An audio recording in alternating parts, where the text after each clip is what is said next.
Hi, it's Lynn, your adulting coach. I help autistic young adults and their families systemize adulting together. Thank you for watching this video. Today's struggle comes from the, if you just get back right on the right page here, from the parents of adults with Aspergers. And this was a really juicy post. It had more than 135 comments on it, which really says it resonated with a lot of us. And so our mom is concerned that she was just insulted. And let me just go through some of her thoughts so you can get a good idea of what was happening. Am I being silly or was this meant as an insult? My post was about how I feel my son was failed, not only by me, but by countless other people. He's 19 and he's still not officially diagnosed, but I've known since he was 2 years old. Know-it-all assholes like this is why I stay to myself and I don't share my son's struggles.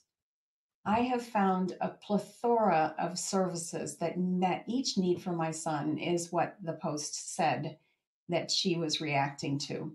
The help is readily available, but requires a commitment from the caretaker to search it out and find it. That was the statement. So let's take the time, understand what's going on here. And it's really something that I have struggled with for all the years that I've been raising my children, our children. We have 6, ages 25 to 52, and they are all alternative learners. Several have been diagnosed with autism. And yeah, this stuff comes up, and it comes up from not only strangers like this one on the Facebook post, but also from members of the family. I was told that I was enabling my son. Others have been told that they are ruining their children by professional therapists. This happens, and we need to figure out what's going on so we can become more confident in the way that we respond and closer to who we really want to be as our ideal self. So let me just suggest that what's happening here on both sides is that there's some sabotaging thoughts happening. And the first sabotage, comes from Shamin Shirzad and his website, Positive Intelligence. And he wrote a book of that name as well that I just think is really worthwhile for any human being to read his book, because it frames up some of the thought habits that we fall into in these very clever characters, which makes it easier to separate ourselves from it and recognize when it's happening in our lives and in the lives of the people that we love. And so that we don't necessarily get caught up in the drama. And we'll talk more about that in a minute. The first saboteur is the judge, and that saboteur is always available. He's the number one judge in place anytime something happens. Our brain just immediately leaps to judging whether or not that was a good or a bad. And we remember that yin-yang symbol. Is it a black or a white thing that just happened, circumstance, situation that just happened? And there's a reason why that yin-yang symbol is around so much, because we just, as human beings, we love to classify things in terms of black and white.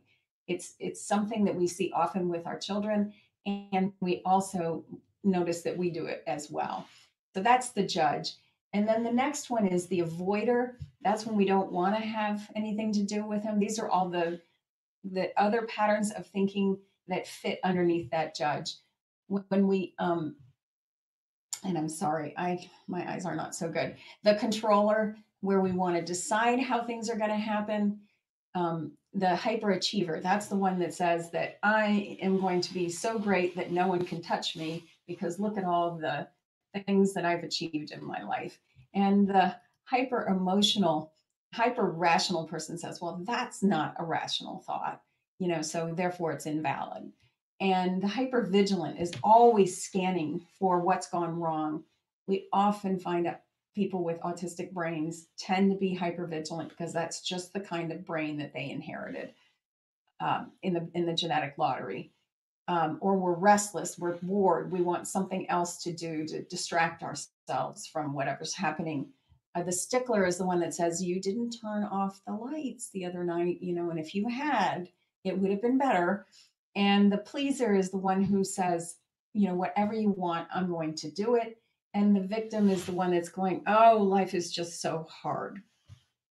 So I love the way that Shamin Shazard puts these into these caricatures so we can start to recognize that our thought patterns do fall into some of these categories.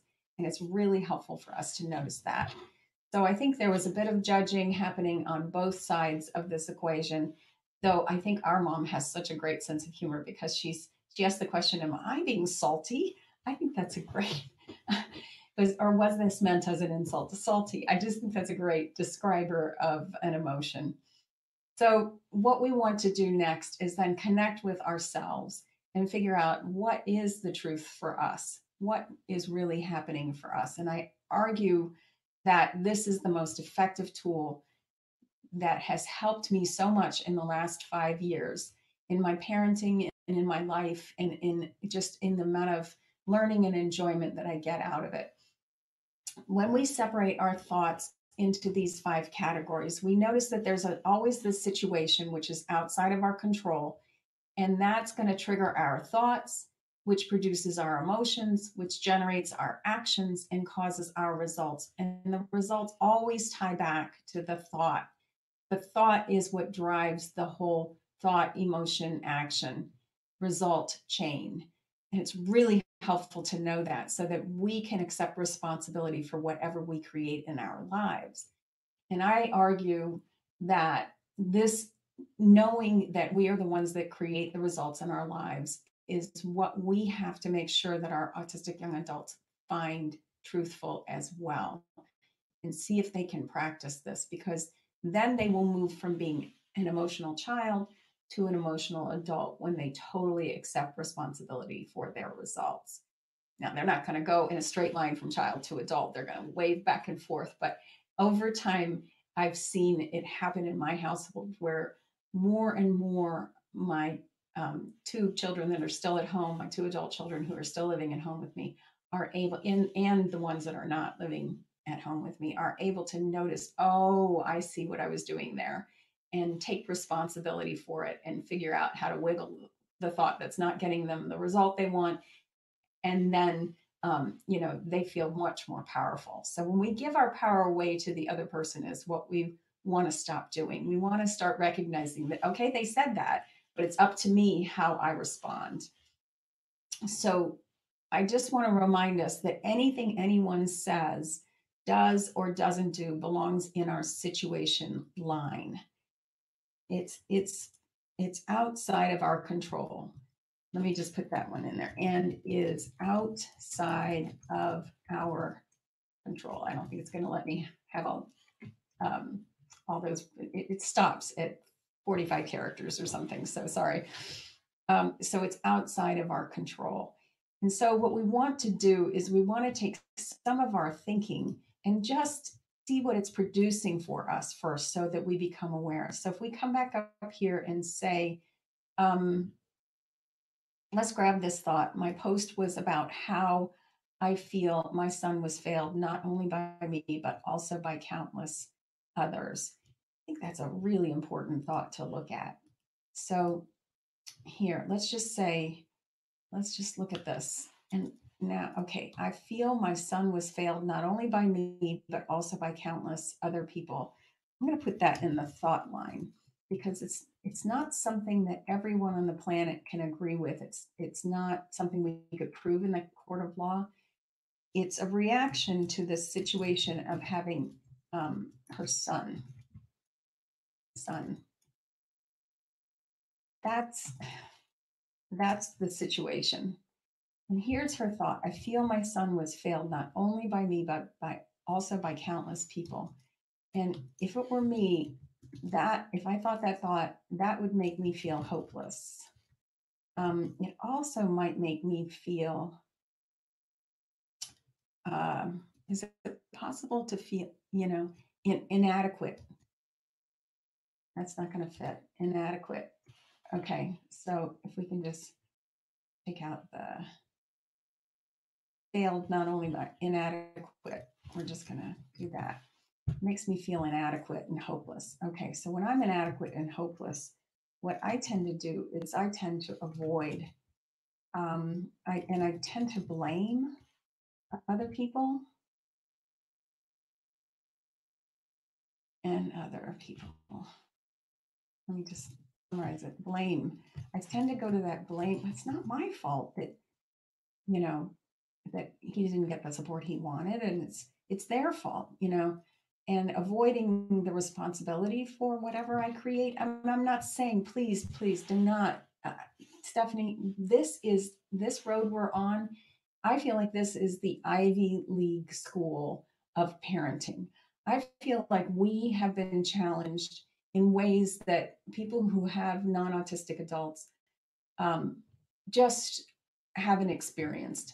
They are able to turn to the traditional schooling and traditional approaches and traditional pathways and find that the outside world supports them is very supportive of where they're going and supports their children. And it's like if you're in that lane, it just moves faster. That it's like having you're in the river of what everybody else is doing, so it just carries you forward.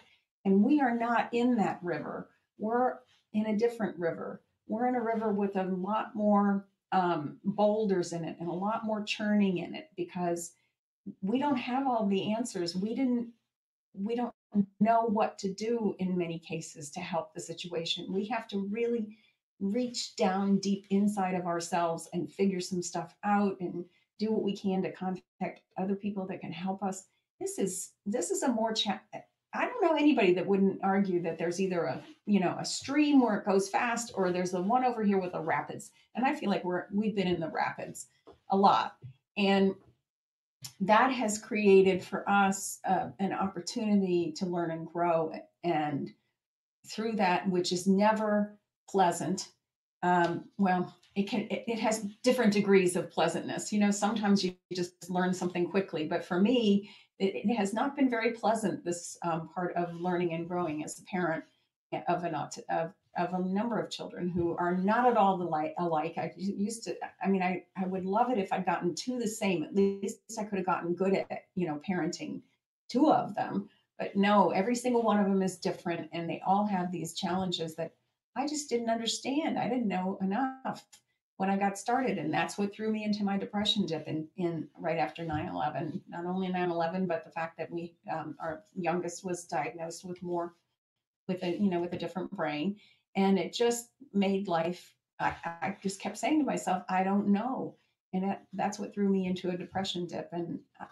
we've all had to crawl our way out of the learning curves, and they don't go straight up like that. They don't go like that straight up. They go, in ways that are much more difficult, where we go into this dip and we learn a few things, and then we come out and we learned a few things, and then there's more where we go back into the pool of learning, which is very uncomfortable. We've all done this, and I just want you to know that um, this is very, very normal, very common, to fall into this kind of thinking and pattern. And it sure makes sense to a lot of us, or 135 of us wouldn't have responded to your post.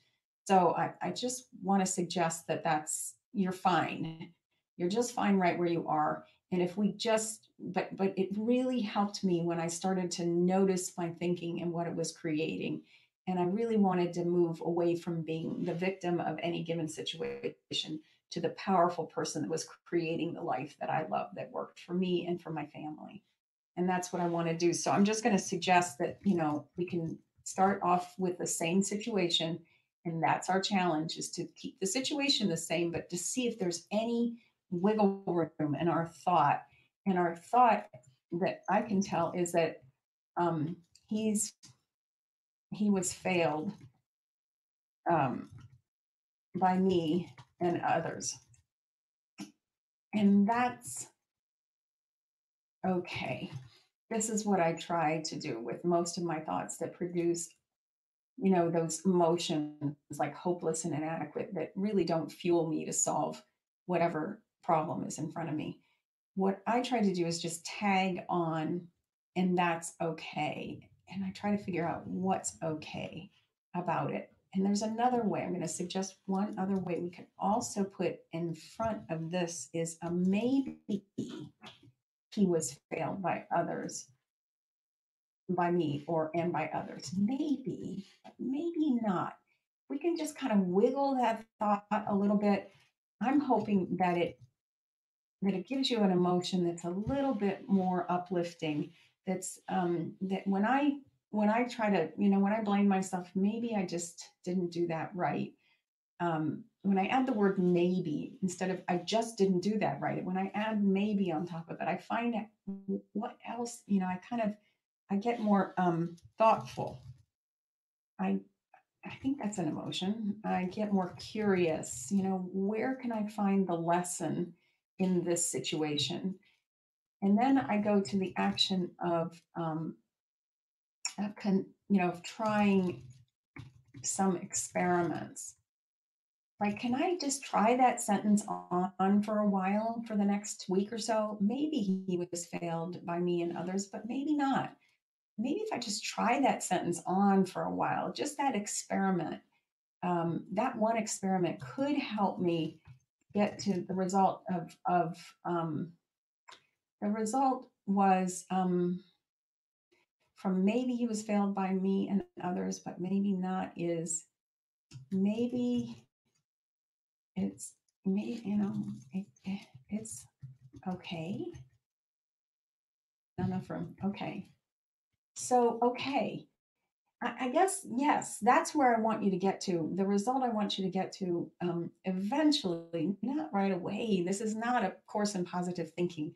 This is a course in wiggling our thoughts. This is an approach that we can say, okay, any given situation that happens in our lives, there are literally 9 billion ways to think about it. However many people there are on the planet, that's how many different ways this particular situation could be thought of. So if that's the case, then maybe I can think of another, a couple, three different ways that still sound truthful to me, still sound like there's an element of truth in there, but that I really could learn, maybe that would fuel me better. Maybe that would take care of my heart in a better way. And then I will take the actions that I need to, which is just to experiment with thinking maybe his life has really turned out just about the best it possibly could. And maybe we still have struggles at age 19, and maybe we still don't have a diagnosis. And we didn't have a diagnosis for two out of our three. I'm trying to respect their privacy, but we didn't get diagnoses until they were over 19 either, several of them. So that's not a failure on your part. That's just the way things went. And maybe the case now is that it would be helpful for them to have one because then they can access more services and you can get some kind of a financial foundation underneath them with any government programs that exist in your area, in your part of the world. So, maybe it's turning out just the way it should. Maybe, we're kind of lucky that he's been able to manage a lot of life pretty well. Not all of it, but, compared to his autistic peers, he's pretty much right, in a pretty good place. I mean, let's see if we can wiggle our thought a little bit that maybe he was failed by me and others, but maybe not. So that's my suggestion. And then with the practicing, I really do want us to understand that what we're learning here in the practices is not only going to benefit us, but also if we model it and describe it to our children in terms of sharing what our thoughts have been, that we can teach them some of this way of thinking and encourage them in managing their own minds. And that's how they're going to turn into adults. And that's how we can rest assured that they're going to be able to make good decisions for them, even when we're gone. So one suggestion I have is that if we want to diffuse some of these judging thoughts that we all have, is that we can say to ourselves, oh, I'm having that thought that, that's, that's interesting. I'm noticing that I'm having that thought. Or is another one. Or say that thought in the most ridiculous voice, like, um, you know, this asshole, where is it? Know it all assholes like this is why I stay, to myself. I mean, you can almost just give yourself a little bit of a sing-songy voice or sing it to the tune of your favorite song. Or when that thought arises, say to yourself, hey, thanks, mind. That was awesome. Really appreciate your contributions. We do think 70,000 thoughts in any given day, and not all of them are going to be the ones that are going to be valuable to us. I mean, most of them are pretty automatic and they're helpful, but there's still a few that, most of them we don't need to pay attention to, but there's a few we ought to notice and pay attention to. And if we want to diffuse our own judging thoughts, this is kind of a way to do it. Because what we want to do is we want to notice when we're in the drama triangle. So it's just what all humans do. So when we're playing the victim, this is when we're overwhelmed, struggling, afraid, worried, we're just, insulted, whatever. It's really helpful to us to move from the victim role to the creator role and say, what results do I want to create? So for our mom, I'm sure she just wants to help him create a life that he loves, that works and is going to work when her runway runs out. I know that's what she's interested in learning about. I'm sorry, my phone should not have rung. I needed to turn that off. And that, I think, what do I want is really the best question for ourselves. Then if we do find ourselves playing that persecutor role, which is kind of what we stepped into here when we called it this, the person that responded an asshole and know-it-all and that sort of thing. That's kind of you are being a jerk. And that's when we are feeling threatened and defensive and angry and sarcastic and righteous. And we've all been here. We have all been here. We do this because we're so caught up in what we're trying to do, and we just don't need somebody else saying those words. Instead, though, but we can't prevent the situation. The situations, these things are going to happen. Like I said, family members will say these things. Professionals will say these things. People on Facebook will say these things. It's going to happen. And when they say those things, we want to move from the persecutor to the challenger who says, what's my intention? How can I shift my own thinking to get my desired result? And that's where that steer map comes in really handy, because we slow things down. We notice our thoughts. And I'm so glad she put them on Facebook, because that's like a thought download. We know what was on her mind. And then we got 115 other or 35 other people telling us what's on their mind as well. And they were very, very good comments. And we all understand, we've all been in this position. It's part of being a parent, and particularly a parent of an alternative learner that people just don't get, because they haven't been there. They haven't done what we've done. And then the last one, sometimes we do fall into the rescuer role. And I've seen myself do this with my children, where it's like, let's just take care of this. And that's where I think that they can't handle it, and I feel like I'm, here, let me show them how. And we really do need to notice when we're in that rescuer mode. But the coach, that's the mom coach that we're trying to be, ask the questions of their child that can support them in their own growth. So I just think this is such a great summary of where we need to watch our own thinking. If we couple that with the steer map and the various saboteurs that are included in the positiveintelligence.com website, I think we can really get a handle on how to handle ourselves when these types of things come up, and act still in a way that's very consistent with who we are, in a truthful way.